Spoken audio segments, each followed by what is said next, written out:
Now we go for the slide preparation of an animal cell. Animal cell, इसका हम slide कैसे prepare कर सकते हैं, यानी कि सेल स्ट्रक्चर जो एनिमल सेल का होता है वो किस तरह हम स्टडी कर सकते हैं। आप जानते हैं इस एनिमल सेल को पढ़ने के लिए, स्टडी करने के लिए अगर आप चीक का इस्तेमाल करेंगे, चीक सेल मतलब को हमारा जो मुंह होता है इसके अंदर एक लाइनिंग होती है, that is called as epithelial lining. अगर उस एपिथेलियल लाइनिंग में से थोड़ा सा हम काट लेंगे या ब्रश की वजह से बाहर निकालने में कामयाब हो जाएंगे, उसको हमें फिर एक स्लाइड पर रखना है। स्लाइड होता है गिलास का बना हुआ होता है, इस पे पहले पानी का एक ड्रॉप डालना है, 1-2 ड्रॉप डालने हैं। फिर वो जो एपिथेलियल लाइनिंग है चीक सेल, उसको इस पे रखना है और इसके ऊपर फिर एक आयोडीन स्टेन डालना है।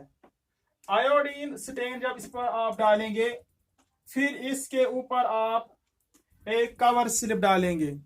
ये एक स्लाइड प्रिपेयर हो गया, इसे कहते हैं टेम्पोररी स्लाइड।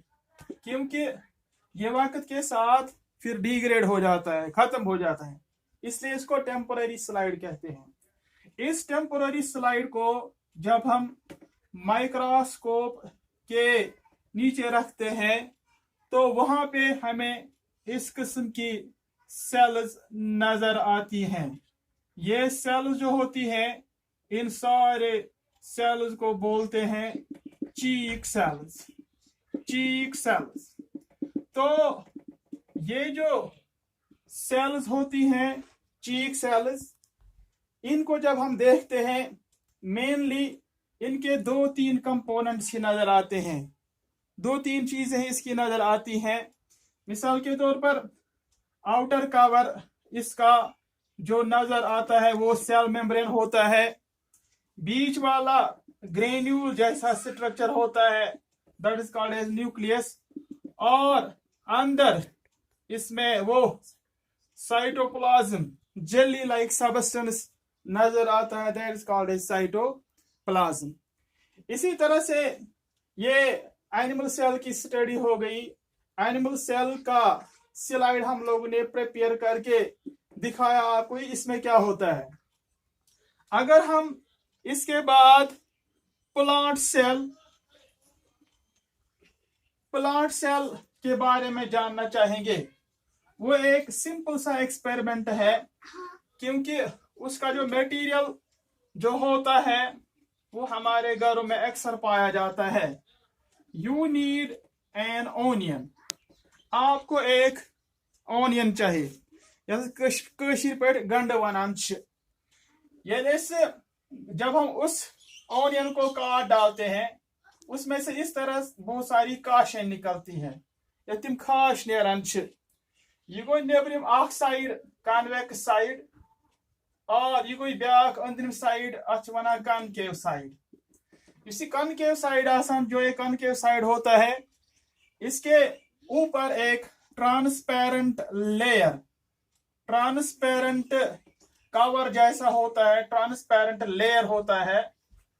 अगर हम इस तरह काटने में कामयाब हो गए और इसको उठाने के लिए बहुत मेहनत नहीं करनी पड़ती है, ये इजीली हम इसको स्क्रैच कर सकते हैं। यही ओनियन, इसको फिर ओनियन पील बोलते हैं। So that we have to firstly peel off the onion and obtain an onion peel. Now same to same हमें एक स्लाइड लेना है, गिलास स्लाइड, उसके ऊपर हम वाटर ड्रॉप 2, 4, 5 डालेंगे ताकि रिफ्लेक्शन अच्छी तरह से हो जाए। ऑनियन पील ये हम इस पर डालेंगे, ये ऑनियन पील, तो इसके ऊपर भी हम स्टेन डालेंगे।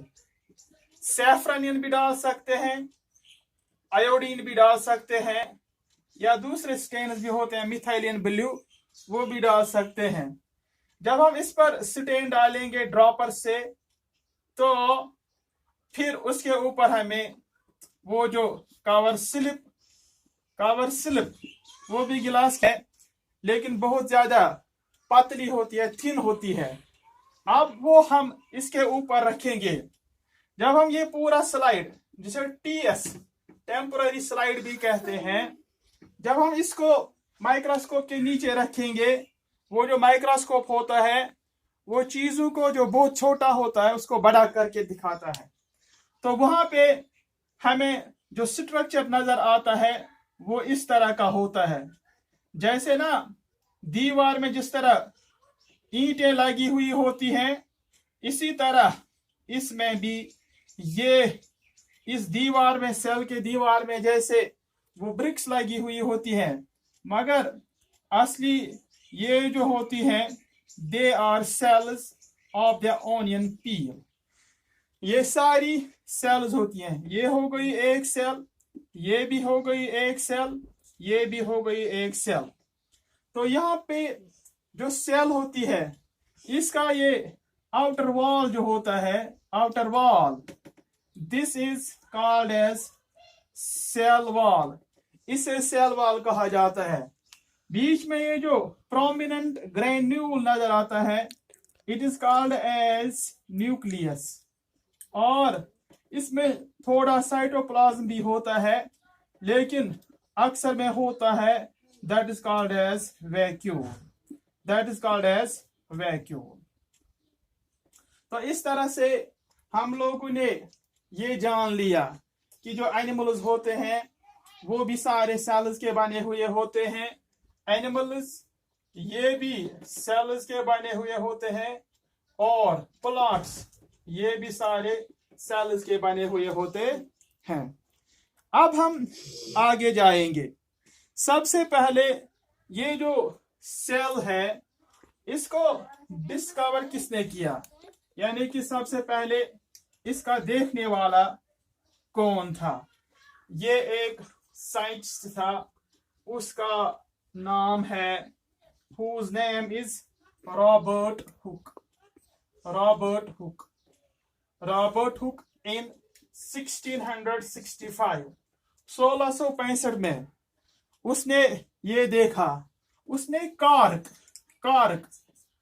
का मतलब हो गया वो जो प्लांट होता है, प्लांट के ऊपर जो बार्क लगा हुआ होता है, उसमें से वो छोटे छोटे छिलके, पतले पतले छिलके जो नजर आते हैं, उन्हीं को बोला जाता है cork.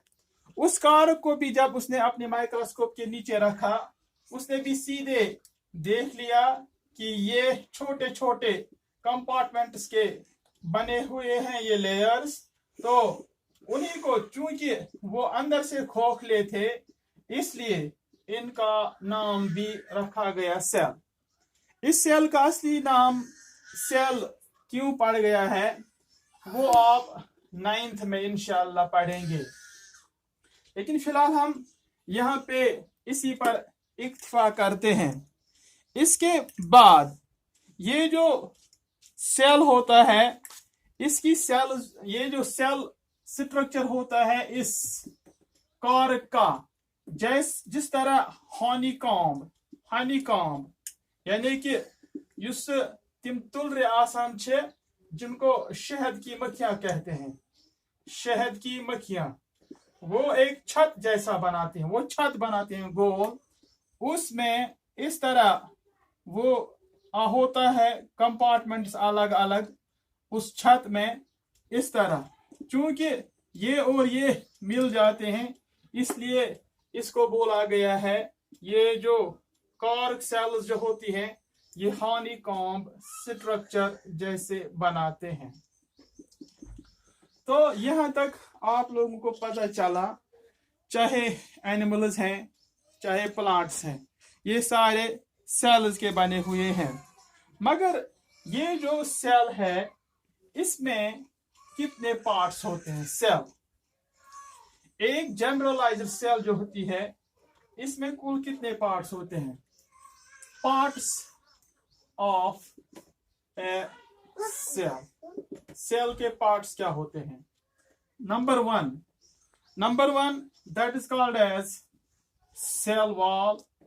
Number two, that is called as cell membrane.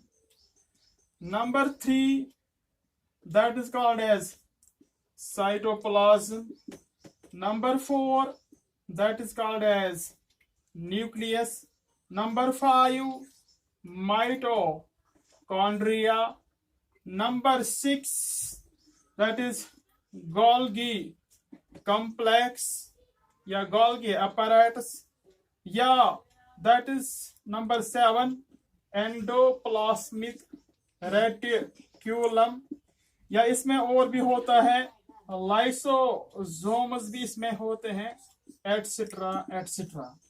इसमें ये सारी चीजें होती हैं एक सेल में, चाहे प्लांट सेल है चाहे एनिमल सेल में। हाँ, अलबत्ता जो प्लांट सेल होती है और जो एनिमल सेल होती है उनमें थोड़ी सी डिफरेंस होती है।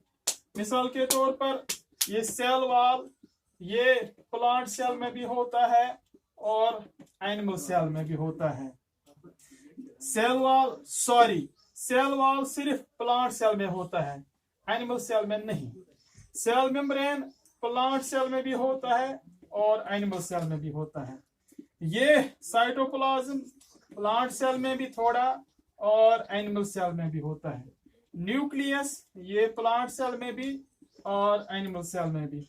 इसी तरह माइटोकॉन्ड्रिया, इसी तरह गोल्गी कॉम्प्लेक्स, ये इन सेलों में देख पाते हैं हम।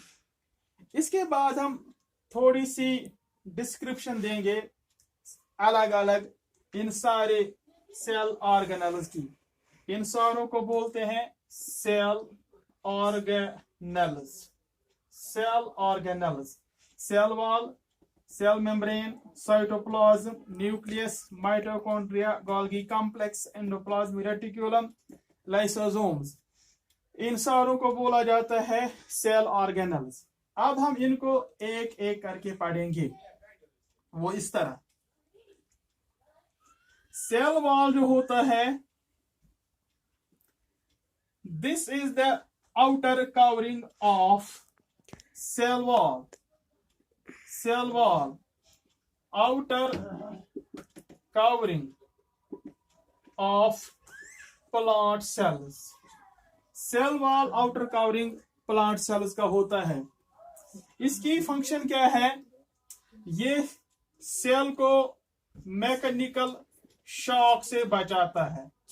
मैकेनिकल शॉक यानी कि इंजरी से बचाता है, और ये सेल की टर्जिडिटी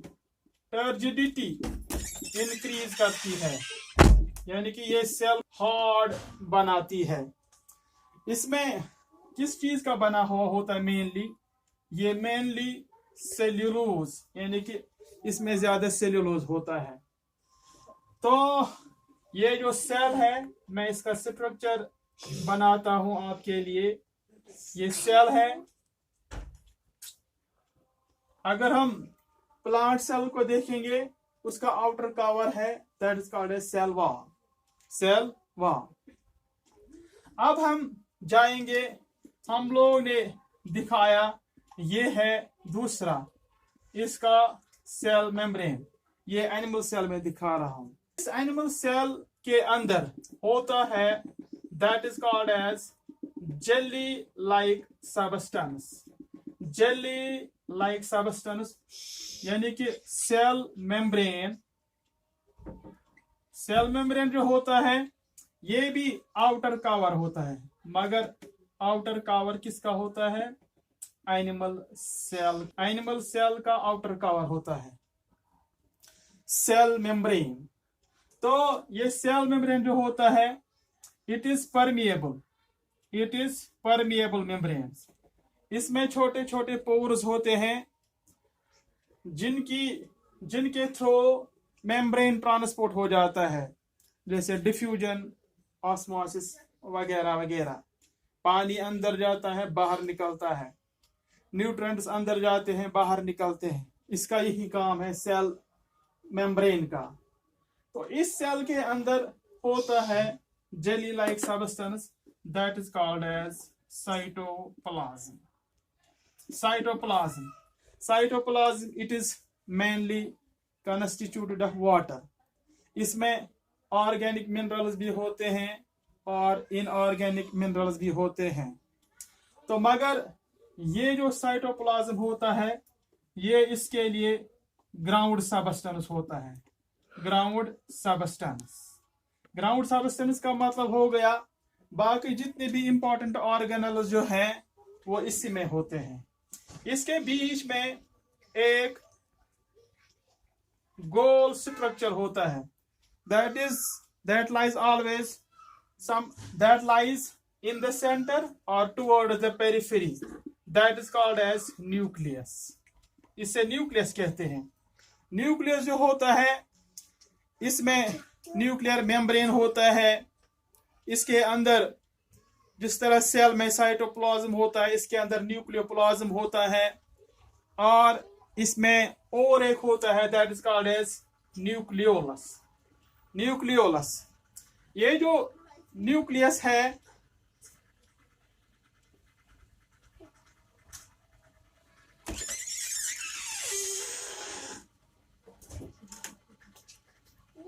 nucleus